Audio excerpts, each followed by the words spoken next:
হরে কৃষ্ণ সবাইকে। তো দেখো আজকে বাবুকে কি কি ভোগ লাগিয়েছি। এখানে রুটি করেছি, সুজি আছে, আলু ভাজা আছে, আর ফুলকপি আলুর তরকারি আছে।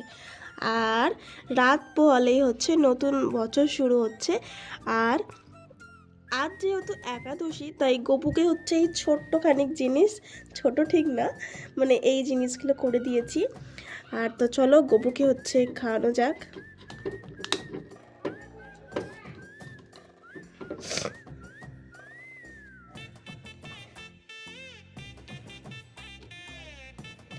নতুন বছর সবাইকে আর ভালো কাটুক, সবাই গোবিন্দের আশীর্বাদে সবাই সুস্থ থাকুক।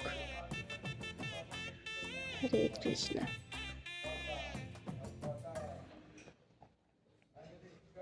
সবাই নতুন বছর শুরু করো গোবিন্দ এবং গোপালদের মুখ থেকে। সবাইকার জীবন খুব ভালো কাটুক, নতুন বছর সবাইকার সুন্দর কাটুক।